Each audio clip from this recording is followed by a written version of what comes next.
American, Southerner, New Englander, hit that funky beat, y'all.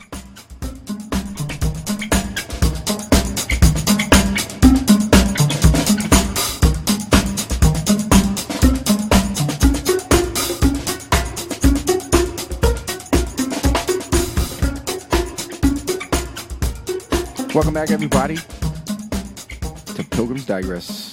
What is this, episode 7? I'm excited to be back with you. I'm excited to try out my very first solo show. No guest, just me talking about some interesting things. And this episode I call a Pilgrims Postulations, or better, Pilgrims Press. I'm going to read through some funny news, some interesting news from New England. I'm going to talk a little bit about myself and Memorial Day and how important it is to me.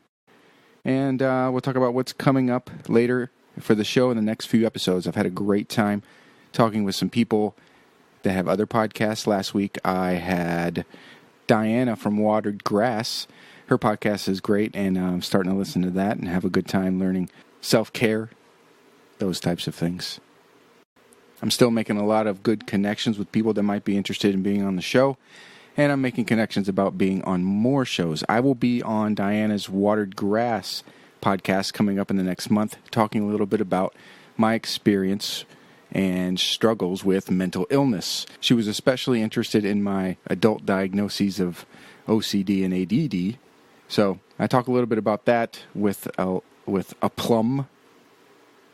I'm smiling because I love the word aplomb. I'm going to go look it up now and see if it's the actual right word to use. Self-confidence or assurance, especially in a demanding situation.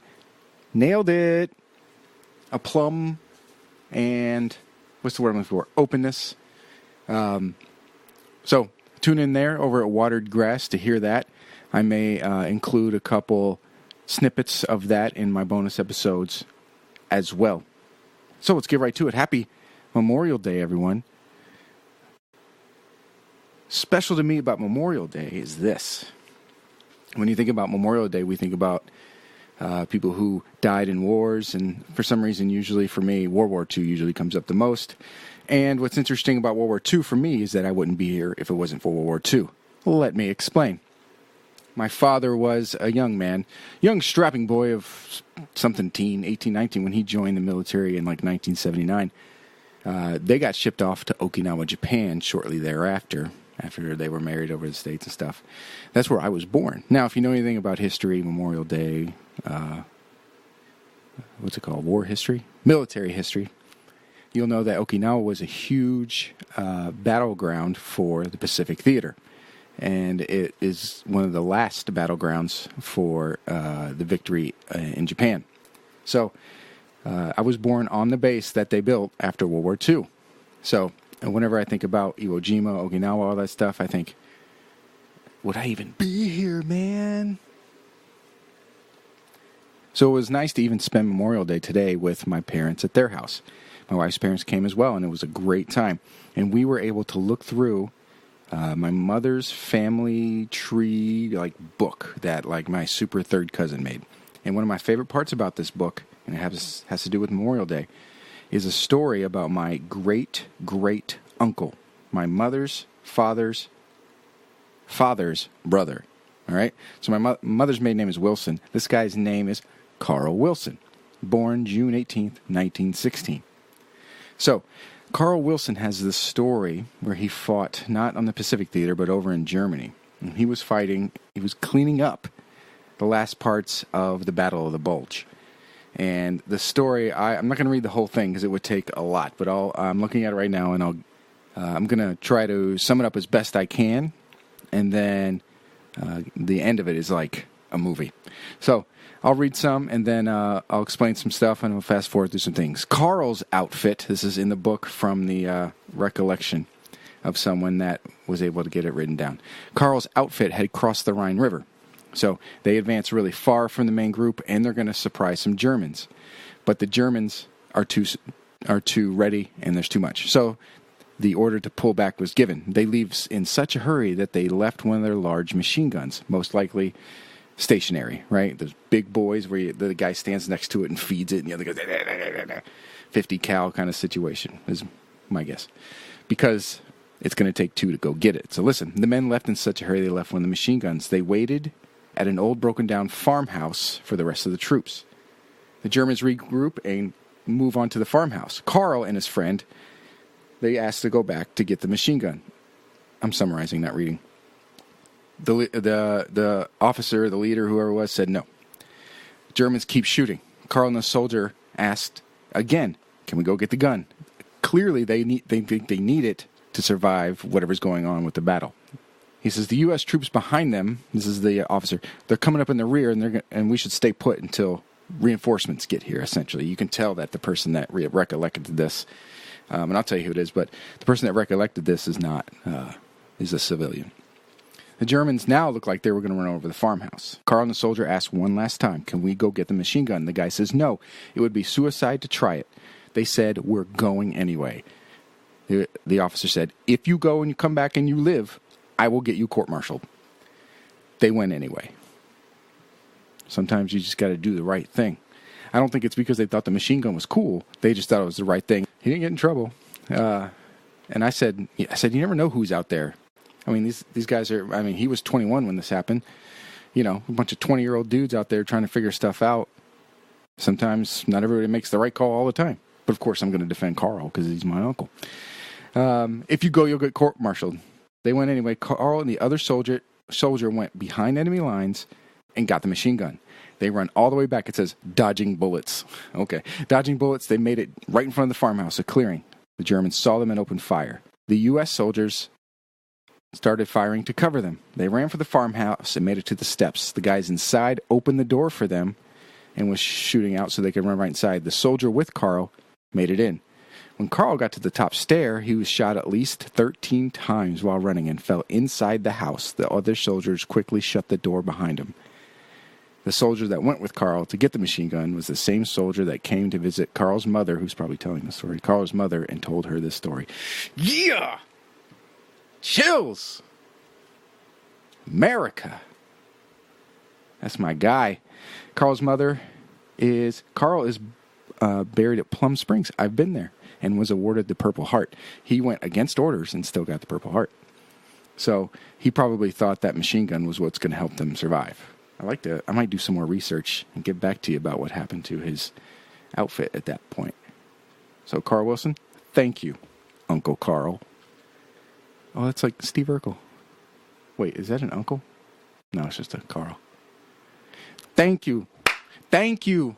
Thank you, Carl, for your sacrifice, for getting the huge machine gun back to the farmhouse. I need to find out what came of that. So that's what Memorial Day is about, right? Carl, 21 years old, thought that this was what best. Even worse about it, April 23rd. This happened on April 23rd, 1945. I'm going to Google V-Day in Europe.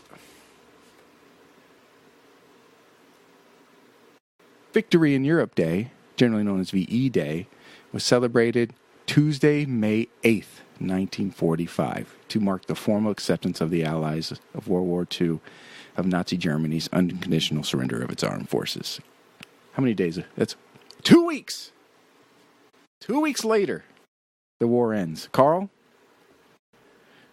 I hope that what you did advanced the cause. April 23rd, Hitler done killed himself 3 days ago. So this thing is wrapping up. I mean, if he's across the Rhine, geographically speaking, they're way ahead. So I'm going to look into that more and see what come of that. I wonder if they just, stopped fighting on May 7th. I was like, oh, I guess we're done.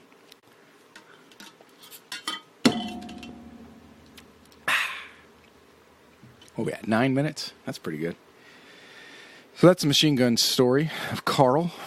There's a lot of other good stories, too.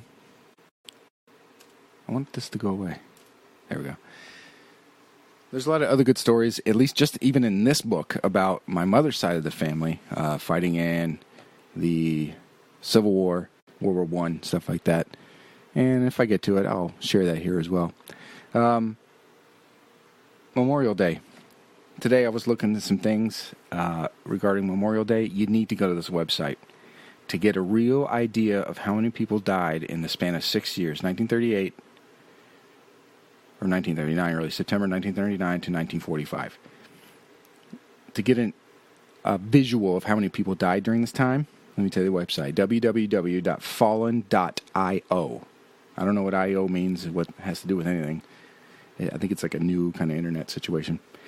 But there's an interactive video about how many people died, who they were, why they died, and then it compares it to all the other countries, all the other wars going back to about the 17th or 18th century.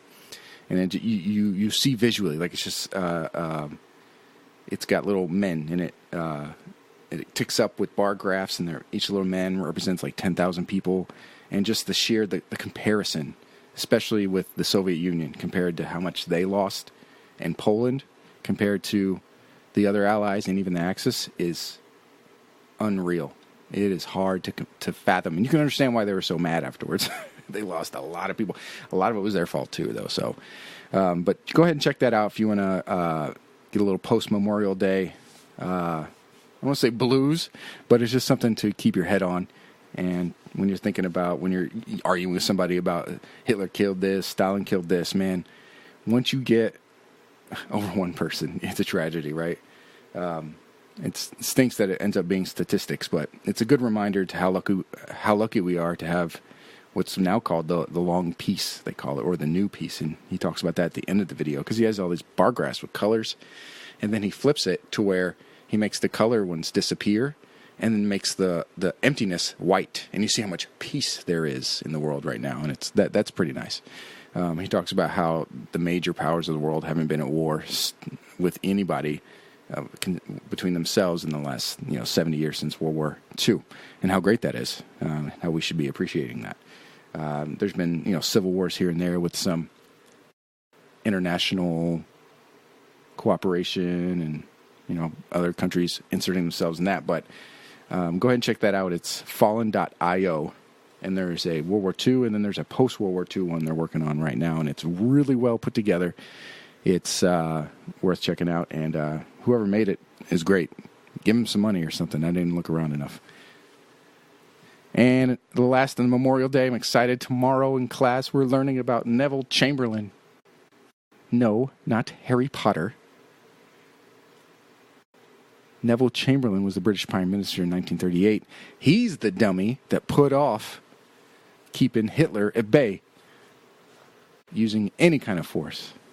He went on a meeting with Hitler, and Hitler said, "Oh, I promise I will not invade Die Sudetenland." Czechoslovakia. It's like this little piece of land.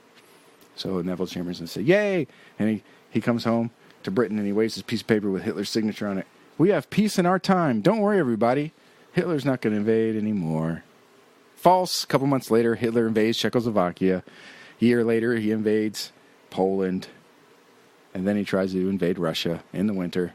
Not a smart decision. And that's where a lot of the deaths come from. So what I'm doing tomorrow, first thing in class, I'm going to have the kids. I made a Google drawing, and I took a picture of Chamberlain and Hitler and some other guys, and I put empty thought bubbles above them.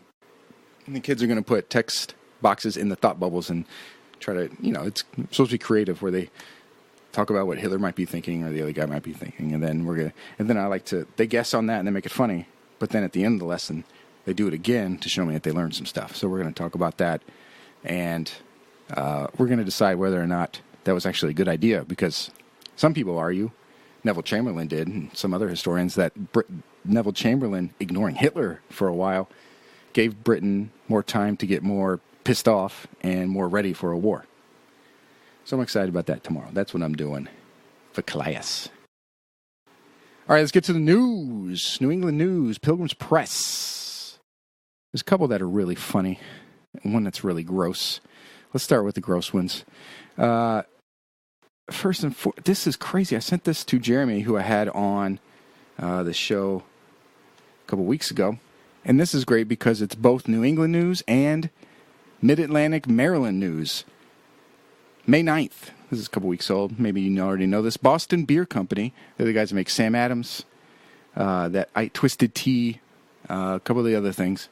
that are more popular. It was one of the first craft breweries in the country, and they're lucky to be even called a craft brewery now. I'm not sure if I would. But anyway, Boston Beer Company and Dogfish Head agree to merge. $300 million meal. And there's a deal. $300 million meal. Boston Beer Company and Dogfish Head agreed to merge. Crazy. Dogfish Head is like the craft of craft of craft. I went to Dogfish Head after I graduated college, obviously. 2005, 2006, and I knew about it even before that. So they were both of these guys are some of the leaders of craft brewery as we know it, and a lot of people are going to make money off this. Dogfish Head co-founders will receive 406,000 shares of Boston beer stock, valued at $314.60 per share, making them the largest non-institutional shareholders in the company, behind Jim Koch. Existing Dogfish Head shareholders will receive $173 million in cash, spread between them. And Sam Calaguani will obtain a seat on the board of directors in 2020. I bet you what it is when I read this online, some of the comments were like, when you can't make a good IPA, hire someone to do it. That's true. Man, Sam Adams IPAs. Blech. But the Dogfish IPA, man, I dare you, if you live anywhere near the Mid-Atlantic and you can get a hold of it, because I can't find it up here, that 120-minute IPA has been a staple for years. It will knock you on your butt. And they serve it in a little snifter or whatever, and it's just like, it's syrupy. And you only need one, and you're done for the night. So that's exciting. I do like Sam Adams in general, but Dogfish Head has always been amazing. And, you know, if two big old corporations are going to get together, might as well be these guys. I've shipped them for so long. I just knew it, the way they looked at each other. All right, more news about beer. Here we go. Squeezy stomachs, beware. Drunk man vomits so hard, throws up undiagnosed tumor. Wait, then swallows it back. Ew! China, 63-year-old man. Until after a recent binge drinking session, he began throwing up and felt the sudden sharp pain in his throat. This is so gross. Followed by the sudden presence of a meatball-like mass in his mouth. Gross! The man was so drunk he had thought he had vomited a part of his body out. That's true. And quickly swallowed the meatball back. Dude, with a glass of... This man was not drunk enough. He made a glass of water. So he had this thing in his mouth, and for at least 20 seconds, where he got a glass of water. Fortunately, the man decided to seek medical attention, went straight to the hospital, and the doctors discovered that the, quote, meatball was in fact a tumor growing at the top of the man's esophagus. Further examination revealed that the tumor had grown all the way to the man's throat and wrist, blocking the airway. Surgery. All right, this thing, oh, gross.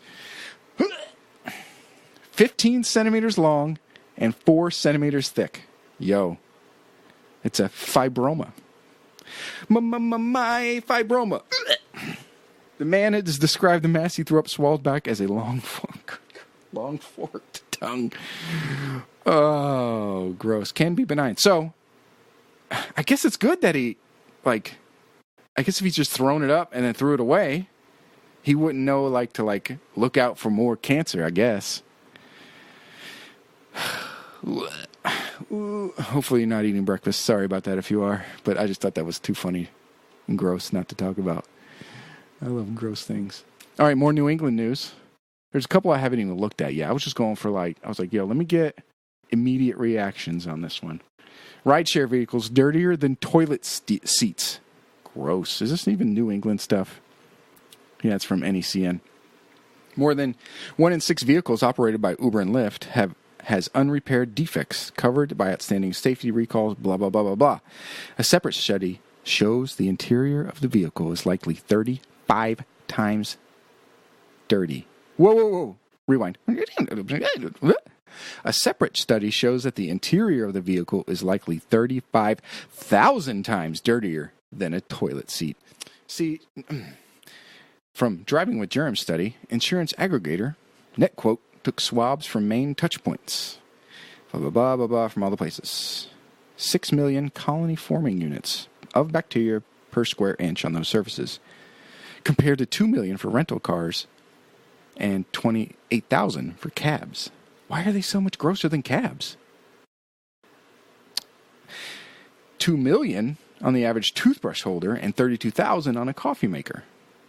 And just 171 per square inch on a toilet seat. I mean, that makes sense, right? Your butt doesn't touch anything else. Nobody's butt touches anything else, hopefully, before they get to the bathroom. I mean, that makes sense, but it's just kind of interesting. So it's 171 colony-forming units per square inch on a toilet seat. And in the Uber, it's 6 million per square inch. I think this is how it is at the movie theater, too. I always wash my clothes after the movie theater. Ugh. And hotel rooms. Ugh. Now I'm going to do it after Ubers. Although I've never ridden in an Uber. You would think I would. I'm a man of a town. Speaking of town, this is a fun one. New Hampshire Police Department wants people to stop bringing their horse down Old Town Road. Little Nas X song, Old Town Road, which I can't play due to copyright purposes. Go look it up now. I'll wait. Sorry you had to go through that. The Marlborough, New Hampshire Police Department sent out a message on Facebook Sunday. Quote, "Please stop taking your horses down to our Old Town Road. This quiet neighborhood off Troy Road is not a suitable filming location for your amateur rap videos. For our older followers, please disregard this pop culture reference and continue your equestrian activities as usual." Unquote. I love it. I always wonder, like, there's some millennial sitting behind all this stuff, writing this funny stuff. I mean, old people can be funny too, but... The department ended the post with a joke, posting a photo of Dean from Supernatural, my wife would know who that is, as a cowboy with the caption, quote, "You've yeed your last haw," end quote. Definitely millennial. So that's funny. These New Hampshire white kids are going down Old Town Road, making their rounds down there. That's hilarious. All right, last but not least,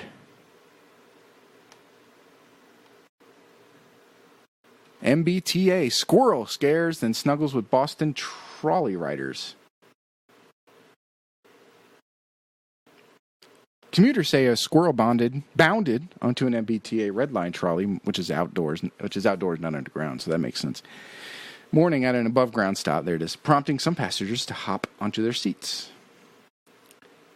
Somebody posted a Twitter photo of the squirrel resting on another person's arm. She told Boston.com someone even tried to feed the rodent. Rodent? Squirrels are rodents? Where's the Google? Are squirrels one syllable or two? I'll let you work that out for the rest of the day. Rodents. Britannica. Ground skull. Huh. Rodent. Really? Marmot. Huh. I'm going to click on this one right here. New Hampshire Public TV, something. Yep. Rodentia. Gophers, mice, rats, squirrels, porcupines, beavers, chipmunks. Oh, there's all kinds. Oh, look at this. Chinchillas. Birch mice, spiny rats, jumping mice. Ooh. Kangaroo rats, pocket mice. African endemic rats. Oh, lordy. Rock rats. Dassy rat. Whatever. Anyway, so it runs up on the trolley car. Of course, there's a video. Why are there always video? Oh, it's a picture. Oh, look at him. He's just chilling. Dude, one time a squirrel got in our house. That was scary. It was one of them flying squirrels. We got in the cupboards and stuff. I might have to post that video for the bonus episodes. All right, that's about all I got for now. I might cut some of this. Jeez, 25 minutes. Hey, I'm on social media. At pilgrimsdigress.ne, Instagram. Pilgrims Digress, Facebook. And at Pilgrims Digress on Twitter. Got a Patreon going. I'll link to that as well. Remember, you can sponsor me for $2 a month. That's just going to cover the cost of the subscriptions I have, right? I got to post it somewhere. And I use a video chat podcasting thing that makes it really easy to interview people. I just say, hey, you got a computer? Good, you can do an interview. So that would help out a lot. I'm going to cut out the middleman. I've got a $10 a month, and I'll advertise however you'd like. I think it's a 30-second spot or so. We'll work it out. I just want to cut out the middleman. I'm going to start dropping business cards everywhere. So if you pick up one of my business cards, that's what I'm talking about. There'll be a QR code and a link to it right there. All right. What's coming up next on Pilgrims Digress? I've been in touch with some people in a bluegrass band. I've been in touch with some more beer guys. Going to talk New England beer again. And in touch with another podcast from Maine. So looking forward to that and getting you some more interesting content. And I hope everyone had a great long weekend. I took Friday off. I get another long weekend, and I've got 2.5 more weeks of school. Summer's coming around. Expect more content from me as well. Go check out Watered Grass again if you like. That was a great experience. I'll be on her show next month, like I said before. And once again, thank you for listening. Still growing. I love checking my numbers, and I love seeing that I've got some loyal listeners out there. It's a tough and full market. I want to thank you for sticking with me. Let me be your startup podcast that you're listening to. You got your Joe Rogan. You got all the definites, right? They're always going to be good, and they're settled in, established, but not Pilgrims Digress. We're just starting. You're with me. I appreciate you listening. I appreciate you sharing with friends online, with your mouth and words as well.